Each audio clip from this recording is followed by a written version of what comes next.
এই ছেলে, এত কথা বলছো কেন? আমি আপনাদের কাছে অনুরোধ করছি, যে প্রোগ্রামের পরিবেশ ঠিকঠাক রাখতে পারবেন আমাকে সেখানে দাওয়াত করবেন। আমাদের মতো ছোটখাটো বক্তাকে সব জায়গায় দাওয়াত করার কোনো দরকার নেই। আমি আসতে চাইনি, কোনো সময়ের জন্য নয়।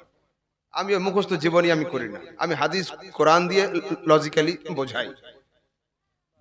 আজ আমাদের সমাজের যুবকদের এই হাল কেন? যুবকরা কি জান্নাতি সব হয়ে গিয়েছে? আহলে সুন্নাত হওয়া মানে জান্নাতে পৌঁছে যাওয়া? এক ওয়াক্তের নামাজ নেই, মসজিদে যাওয়া নেই, নাম হয়েছে জামাতে ইসলামী, ইসলাম থেকে এই দল 100 হাত দূরে, নাম দিয়েছে আহলে সুন্নাত ওয়াল জামাত, নবী সুন্নাত থেকে 40 হাত দূরে। তোমাদের দিয়ে কাজটা হবে কি?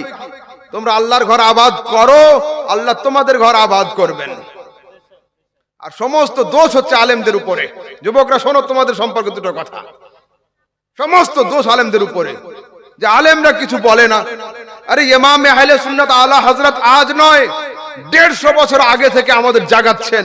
সুনা জঙ্গল রাত अंधेरी ছাই বদলি কালি হ্যায়, সোনে वालो सोने वालो सोने वालो जागते रहियो, चोरों की रखवाली है। সুবহান আল্লাহ। ইমামে আহলে সুন্নাত আলা হযরত মুজাদ্দিদ ছিলেন, 150 বছর থেকে আমাদের জাগাচ্ছেন।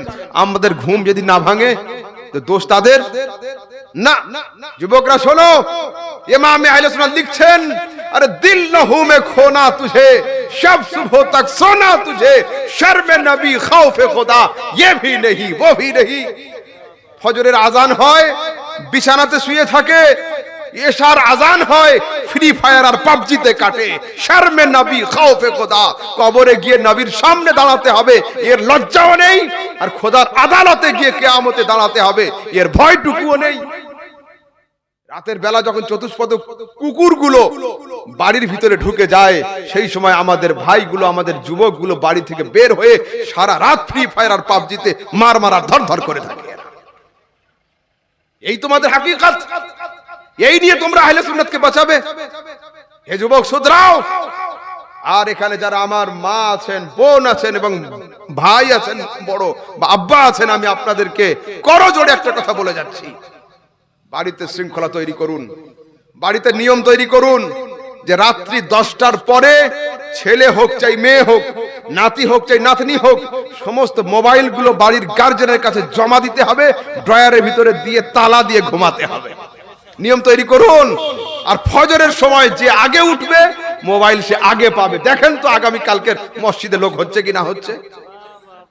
এরা দুবেলার ভাত না খেয়ে বাঁচতে পারবে, 5Gর কানেকশন ছাড়া বাঁচতে পারবে না, তুমি এটা আমি জানি। এই নিয়ম তৈরি করুন। যুবকরা শোনো একটু, সারা রাত ঘুমানোর পরে সকালে যখন মানুষ ঘুম থেকে ওঠে, চেহারা কেমন লাগে? Fresh, neat and clean. তো আমাদের সমাজের যুবকরা, আমাদের সমাজের যুবতীরা সারা রাত ঘুমানোর পরে বিছানা থেকে যখন ওঠে সকালে, যেন মনে হয় রাতে চুরি করতে গিয়ে কোথায় ধরা পড়েছিল, মুখ কালো হয়ে থাকে, যেন কি ঘুষা মেরেছে। কেন রে ভাই সারা রাত? তার মানে কি? হয় আইমোতে কল, নয় মেসেঞ্জার কল, নয় হোয়াটসঅ্যাপ কলিং, নয় ভিডিও কলিং, নয় চ্যাটিং, সারা রাত। মানে ঘরের মধ্যে তো ও ছিল, কিন্তু ওর দেহ ছিল ঘরে, ওর প্রাণ ছিল না ঘরের মধ্যে। আর আমাদের সমাজের যুবকরা মোবাইলে চার্জ করে কখন জানেন? বাজার থেকে ঘুরে গিয়ে যখন আব্বু আম্মুর সঙ্গে ভাত খেতে বসে, রাতে ডিনার করতে বসে, ওই সময় মোবাইলটা চার্জে লাগিয়ে দেয়, যে এদিকে আমি পেট ভরাচ্ছি, ওদিকে তুমিও পেট ভরাও, একটু পরে এসে তোমাকে ধরবো। সারা রাত ধরে চলবে মোবাইল। এদিকে মুয়াজ্জিন বলবে আসসালাতু খায়রুম মিনান নাওম, যুবকের হাত থেকে চার্জ শেষ হয়ে পড়ে বলবে ইন্না লিল্লাহি ওয়া ইন্না ইলাইহি রাজিউন। এই তো অবস্থা আমাদের যুবক। যারা বয়স্ক লোক আছেন আপনারা দেখুন, আপনাদের নাতিদের হাত ধরে জিজ্ঞাসা করুন যে বলতি সত্যি কথা, কতদিন ধরে সূর্য উদয় দেখিস? আমাদের সমাজের যুবকরা বছর বছর ধরে এরা সূর্য উদয় দেখেনি। তো যারা সূর্য উদয় না দেখে তাদের লাইফ সাকসেস কি করে হবে? ঠিক বলছি না ভুল বলছি আমি? হ্যাঁ, বাবারা চাচারা উঠে পড়ছে ভোর 4টার সময়, মাঠে এক রোজ খাটা হয়ে যাচ্ছে, তারপরে দরবেশ আল্লাহর ওলি বিছনা থেকে উঠে আসছে বেলা 10টার সময়। লা হাওল ওয়ালা কুওয়াতা ইল্লা বিল্লাহ। ইমামে আহলে সুন্নাত আবার লিখছেন, রিজকে খোদা খায়া কিয়া, फरमाने हक तला किया, सुभान अल्लाह, शुक्र करम तर से सजा ये भी नहीं वो भी नहीं।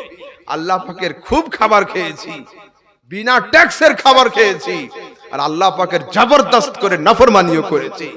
শুকরে করম তর সে সাজা, আল্লাহর খানা খেয়ে আলহামদুলিল্লাহ বলিনি, জাহান্নামের আগুন দেখে আস্তাগফিরুল্লাহ বলিনি। হায় আফসোস, হায় আফসোস। আল্লামা ইকবাল, মহাকবি ইকবাল 150 বছর আগে লিখছেন, ওয়াদা মে হো তুম নসারা, তমদ্দুন মে হো হনুদ, এ মুসলমান तुम्हें देख के शर्माए यहूद। এই মুসলিম জাতি, তোদের ড্রেস পোশাক দেখে মনে হচ্ছে তোরা পাশ্চাত্য দেশের খ্রিস্টান, আর তোদের খাওয়া দাওয়া দাঁড়িয়ে দেখে মনে হচ্ছে তোরা স্বাদেশিক হিন্দু, আর তোদের দাঁড়িয়ে দাঁড়িয়ে পেশাব করা দেখে রোম সাম্রাজ্যের ইহুদিরা পর্যন্ত লজ্জা পেয়ে যাবে। যে সময়ে 5G দূরের কথা, ইন্টারনেট কি জিনিস লোক জানতো না, সেই 150 বছর আগে যদি আল্লামা ইকবাল আমাদের সম্পর্কে এই ভাষাতে উপদেশ দিয়ে যান, বর্তমানে যদি আমাদের হাতে এবং আমাদের সিচুয়েশন, আমাদের অবস্থা, আমাদের রিয়ালিটি, আমাদের কোয়ালিটিকে দর্শন করতেন, তো কি ভাষায় আমাদের প্রতিবাদ করতেন, তিনি হয়তো ভাষা হারিয়ে ফেলতেন, ল্যাঙ্গুয়েজ খুঁজে পেতেন না, শব্দ খুঁজে পেতেন না। যুবক, একটু শুধরাও, একটু সামলে যাও। তোমরা জানো কিয়ামতের দিন কি হবে? আল্লাহ পাক বলেন, ইয়াউমা ইয়াকুমুর রূহু ওয়াল মালাইকাতু সাফফান লা ইয়াতাকাল্লামুনা ইল্লা মান আযিনা লাহুর রহমান। হযরতে রূহুল আমিন ফেরেশতা থেকে নিয়ে সমস্ত মালায়েকা আল্লাহ পাকের আদালতে গর্দান ঝুঁকিয়ে দাঁড়িয়ে থাকবে, কারোর মুখ খোলার পর্যন্ত স্পর্ধা হবে না।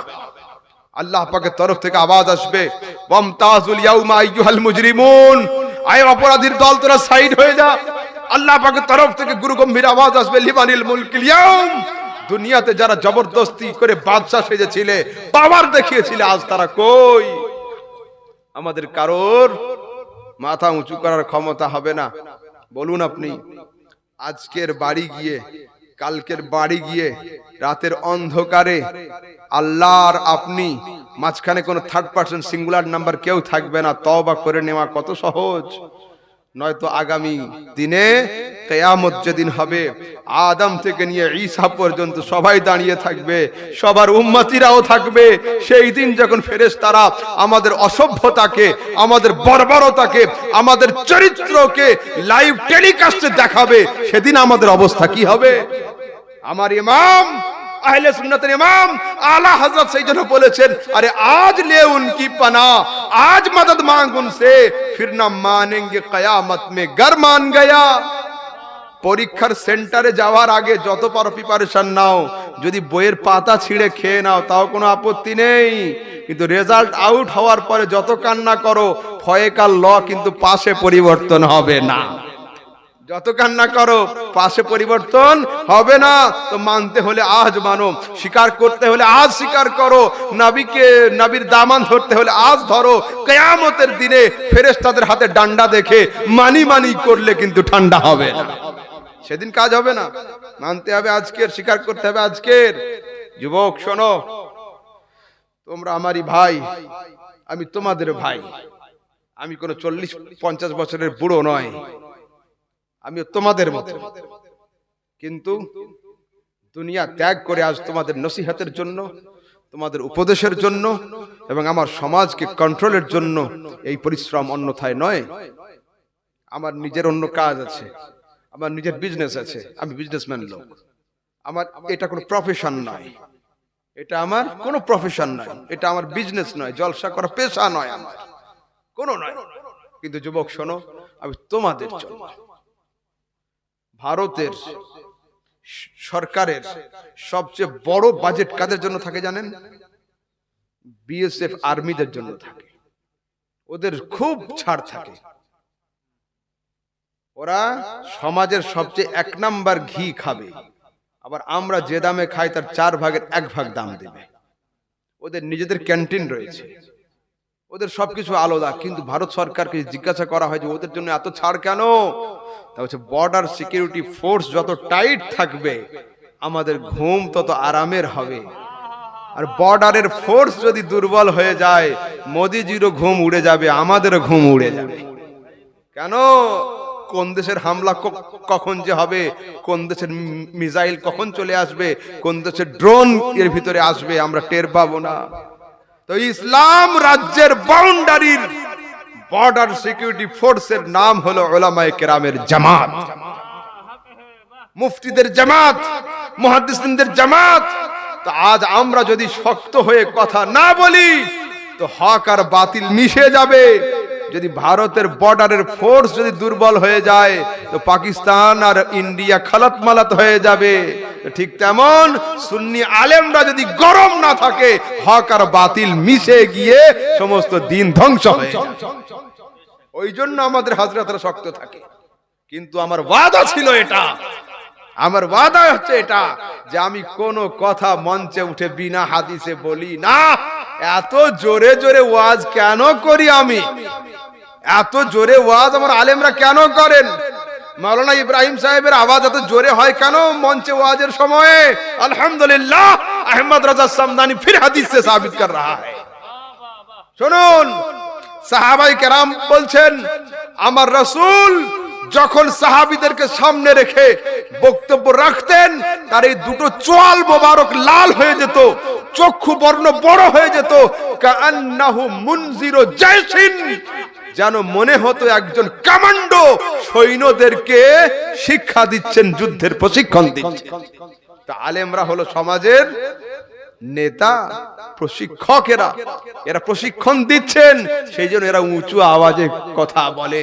বক্তব্য জোরে দেওয়া, বক্তব্যের সময় ডাঁটা, বক্তব্যের সময় থামিয়ে দেওয়া রাসূলের সুন্নাত, আর এটাকে বরদাস্ত করে নেওয়া হলো সাহাবীদের সুন্নাত। ঠিক আছে, আসুন।